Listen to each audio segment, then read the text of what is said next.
Salam guys, maa ngi leen di nuyu di leen ziar maa Mor la from Baay Mora studio. Ci tuto tay bi dañu ñëwoon indil leen benn logiciel bu ñuy wax Adobe Lightroom. Adobe Lightroom nag benn logiciel la boo xam ne ci collection Adobe la bokk. Pratiquement photographe yu bëri moom la ñu utiliser pour def ay retouche ak yooyu noonu. Comme Photoshop la rek comme ku tàmm utiliser Photoshop caméra raw moom Adobe Lightroom ñoo yem.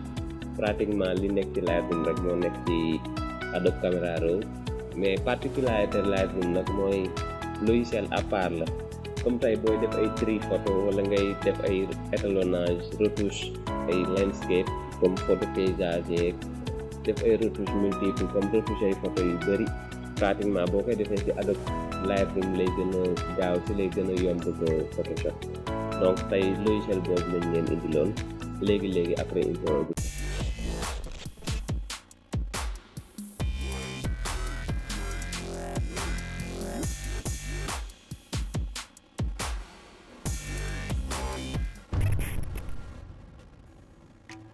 Bon Adobe Lightroom moom boo ko tijjee interface bi daanaka nii lay mel comme boo ko tijjee lii la lay indil donc fii ngay am fichier nouveau catalogue si Lightroom moom on parle de catalogue comme par exemple comme ni ngay cataloguer ñëw denc def sa ay fichier denc def ko ci benn bi Lightroom loolu la quoi donc catalogue bi pratiquement mooy doon fichier mère bi nga xam ne fa la projet yëpp di nekk donc mën nga créer benn catalogue tuddee ko comme man par exemple bi may utiliser DMS laa ko tuddee donc catalogue yi da nga koy mën a enregistrer ci image nga dem Lightroom mooy nekk nii quoi comme catalogue yi boo xoolee comme man bi ma créer moo nekk nii catalogue DMS mooy bii nii donc mën nga créer ay catalogue yu bari comme par exemple comme aussi tamit mën nga garder ce même catalogue bi léegi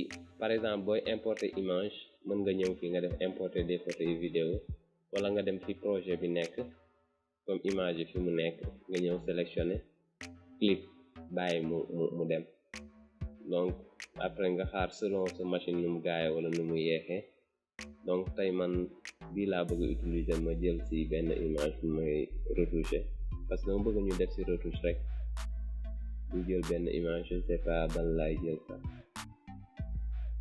ma jël par exemple bi ma jël benn image wala ma jël quelques images rek xool selon photo yi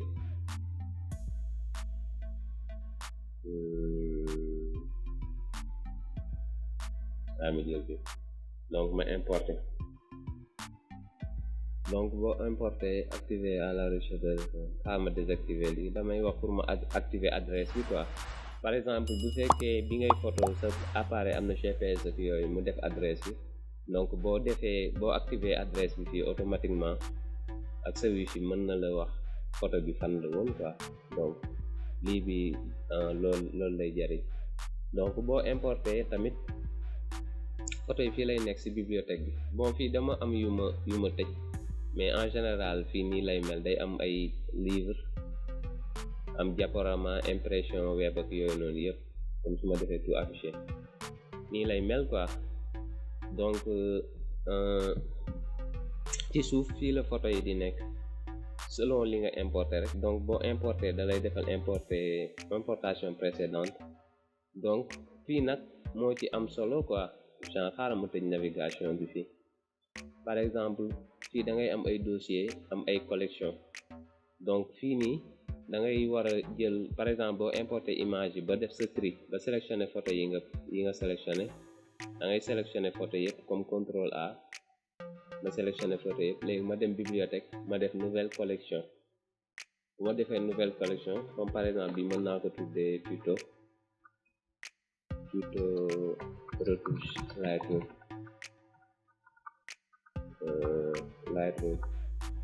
mën naa inclure les photos sélectionnées après ma def créer donc boo créer automatiquement day nekk fii donc lii daf lay permettre par exemple photo yoo dugal rek di nga ko mën a ranger te lii c'est important parce que boo dul ranger say photo après mën nga am problème pour retrouver waat donc chaque comme par exemple bu fekkee da ngay def ay shooting yu bari chaque jour saay boo defee sa tri rek sélectionnel photo yëpp nga dem bibliothèque nga def nouvelle collection quoi nga enregistré ko. Donc fii da ngay am ay quelques retouches comme fii am nga ay paramètres prédéfinis yoo xam ne Lightroom da la koy proposer, boo ci cliquer rek automatiquement da ngay am style retouche bu mu lay jox. Mais man toujours damay bëgg a bàyyi paramètre par définition bi, maanaam bu padd bi quoi, bi nga xam ne amul retouche amul dara. Donc ma dem développement. Fii am nga mën nga yokk ay exposition wala wàññi, am nga ko fii clarté bi yooyu vibrance, ama def tout rétablir. Léegi nga dem développement fii. Bon yi comme man duma ko utiliser yu bëri moo tax ma koy désactiver quoi, comme livre yi, carte yi, impression web yi comme duma koy utiliser moo tax ma koy désactiver. Donc comme li ma leen doon wax, li nekk Adobe Lightroom pratiquement bu ma tijji woon Adobe Photoshop dem caméra raw loolu nga fay gis quoi. Donc exposition, contraste, haute lumière yi, ombre, blanc yooyu noonu genre yooyu pratiquement li nga amoon fële rek ngay amaat fii gisoo, comme color grading bi ak étalonnage, donc tout est là. Donc pour retouche bi, donc je pense que comme li ñu amoon fële rek la ñuy amaat. Donc mën naa démarrer retouche bi. Comme boo xoolee instant image bi dafa flat quoi.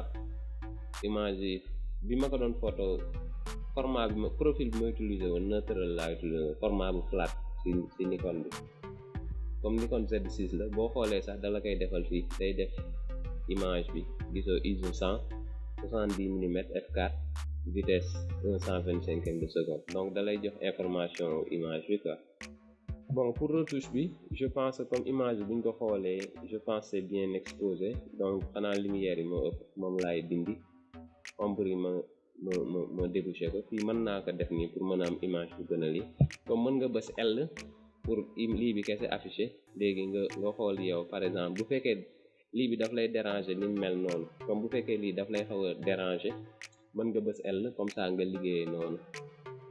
Comme haute lumière yi su ma koy wàññi nga xam ne image bi rek la ñu gën a mettre en valeur, mais mën naa ko bàyyi ni comme man mii déranger ma def haute lumière yi, blanc ma def ko ma wàññi ko, day gën a yokk fii. Léegi ma gën a jouer ci exposition bi, texture ma bàyyi ko noonu. Clarté mën naa kaa yokk dama bëgg image am clarté. Correction des blancs bi tey mën naa kaa gën a lii pour image bi gën a dund. Donc saturation bi noonu, haute lumière yi mën naa ko bàyyi noonu parce que utiliser ma ton sombre yi, ton sombre yi du moins mën naa ko yokkaat comme nii. Léegi ombre bi ma gën ko lii fii tuuti. Donc par exemple su ma bësee Y rek da lay indi avant ak après, automatiquement da ngay gis ne am na différence quoi par rapport ak précédent bi. Fii da ngay gis ne détails yi nekkoon fii yi ñu traduiroon yëpp ñu ngi koy récupérer. Donc bu fekkee tamit da nga bëgg a jouer ci couleur yi, par exemple bu fekkee dama benn couleur bi spécifique, comme par exemple bleu bi su ma ko bëggoon gën a saturer, mën naa ñëw saturer ko fii directement. Comme par exemple jaune bi su ma ko bëggee saturer tamit noonu. Mais entre jaune, orange ak rouge il faut faire très attention, parce que par exemple boo laalee orange bi rek day dem ci peau bi, donc boobu mën naa ko bàyyi noonu. Rouge bi tamit pareil, day jéem a laal ci peau bi quoi. Donc peut-être je pense nii baax na nii. Par exemple bu fekkee luminance bi da nga bëgg a jouer ci changer luminance couleur bi aussi, mën nga ci jouer courtoisie. Comme tey par exemple bu fekkoon ci teinte bleu bi da nga ko bëgg a changer, boo ñëwee automatiquement da ngay mën a changer couleur bi. Bon lii nag ça dépend ci tey bu fekkoon da nga def ay effet création ak yooyu noonu, mais comme fii loolu taxuñoo jot, donc dama koy bàyyi ni meloon. ci lii bi nag ñu tuddati. Léegi pour ma avant may continuer, donc Lightroom man li ma ci gën a intéressé par exemple, ma dem ci navigation bi, mooy comme tey bu may corriger par exemple bët yi. Tey su ma ñëwee fii ci pinceau de retouche bi, fii am na yu mu lay proposer. Boo xoolee adoucir la peau, densité renforcement de l'iris ak yooyu noonu yëpp da nga ko ciy gis, comme blanchissement des dents par exemple, adoucir la peau. Donc comme tey par exemple su ma demoon ci blanchissement des dents, da ngay mën a ñëw rek utiliser directement nga blanchir dents yi. Bon ay prédéfini yum lay jox la, mais toujours par exemple comme da ngay gis ne fii mu ngi wane ne fii dafa éclairé trop, donc mën naa kaa gën a wàññi. Bët yi tamit pareil, mën naa dem yokk fii exposition bi mu gën a weexal bët yi. Après bu mu bësee alt rek comme si Photoshop day changer curseur bi nekk mooy ma wàññi ko. Léegi ma créé waat nouveau. Léegi fii renforcement de l'iris laay def quoi, kon si clarté bi laay jouer. Donc ma renforcer iris bi pour mu gën a net quoi. Donc nii rek boo defee nii automatiquement nga zoom, xaw ma def 33, dangay gis ne am na différence. Donc si nii léegi damay dindi imperfection image bi, genre lépp luy imperfection. Bon fii moom comme suppression des défauts bii la quoi.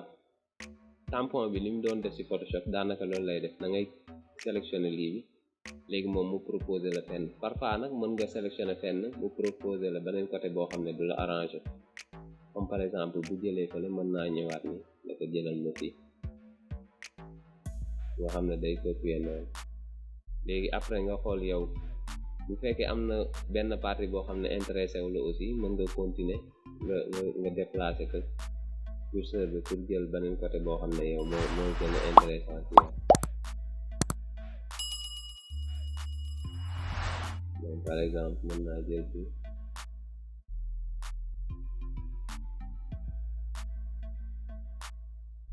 comme ni. Donc nii rek nga koy defee ba keroog ngay am li nga soxla yëpp. Par exemple comme boo xoolee modèle bi pratiquement amul ay imperfections yu bëri, mais il arrive que nga def benn shoot boo xam ne par exemple modèle bi day am ay imperfections yu bëri, ay picc yooyu. Léegi bu fekkee comme loolu daf la dal, nga dem Photoshop dindee ko fa, je pense que mooy gën a yomb. Léegi comme boo xoolee nii automatiquement am nañ ci benn différence. ñu xool am nañ benn différence de taille quoi. Donc bu li amee léegi mën nga dem ci lii bi nu mu tudd sax pinceau de retouche bi. Léegi ñu dem utiliser adoucir la peau. Donc man fii toujours damay bëgg a wàññi clarté bi ak exposition bi ak texture bi. Léegi exposition ma wàññi ko pour par exemple fi may di gisoo comme yeneen yi ñu créé woon yëpp mu ngi fi ba léegi man ma couleur peau bi kese. Bon lii comme retouche bi ñu doon def ci Photoshop rek, comme noonu la quoi, juste que fii attends xaaral su ma defee nii après di ngeen comprendre. Léegi su ma delloowaatee exposition bi nu meloon, da ngay gis ne instant yi peau bi lisse na. Léegi comme li ma leen waxoon ci retouche Photoshop bi, ci retouche photo yi toujours nit ki trait visage yu nit ki da nga koy garder, waroo ko loolu comment dirais-je sax, waroo ko ci boole. Donc toujours da ngay essayer garder personnage bi trait visage bi ak yooyu noonu. Donc par exemple mën naa def ni léegi fii foog mu zoom ko pour mën a am carrément li ma bëgg a détailler ak yooyu. Léegi fii nag fii imperfection bi trait visage bi fii dama koy fexe bàyyi comme ça ma bañ a yàq lii bi quoi, nu tudd sax trait visage bi damay fexe garder ko autant pour moi, nga xam ne au moins ñu gis dina xam ne photo bi naturel la. Léegi bu ma neexee ma gën a def ni texture, léegi automatiquement rek buñ xoolee nii rek dañuy gis ne photo bi am na différence. Lightroom moom lii moo ci neex quoi, da ngay mën a am carrément li ngay liggéey. Donc comme def nañ lii ba pare, buñ neexee actuellement mën nañ retoucher. Mën naa xool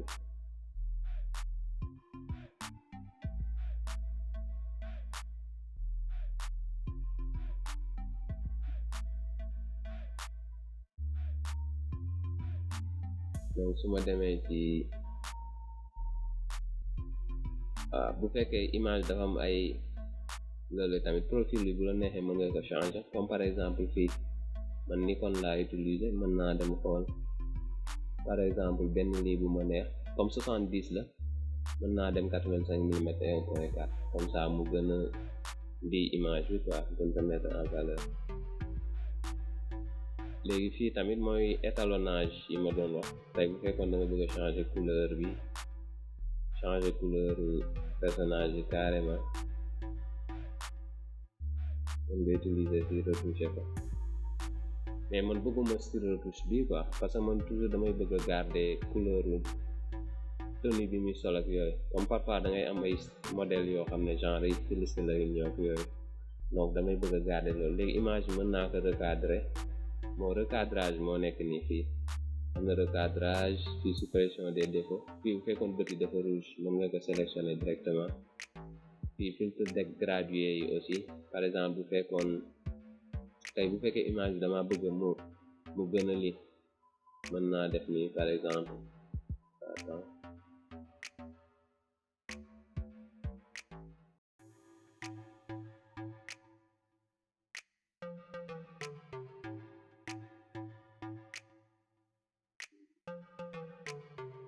bu fekkee dama ko bëgg a jox benn ton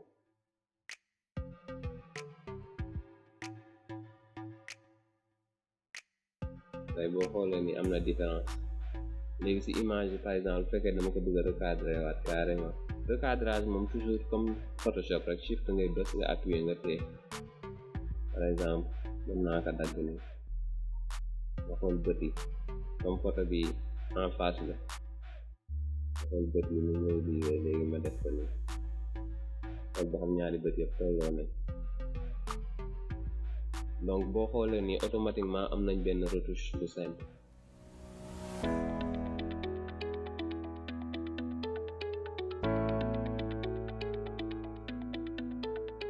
bon c'était ça de comme ni ngeen ko gisee moom Lightroom logiciel bu neex la neex na utiliser quoi donc pour ñuy def ay photoshooting ak yooyu noonu n'hésitez pas mën ngeen ko di utiliser pour def seeni retouche.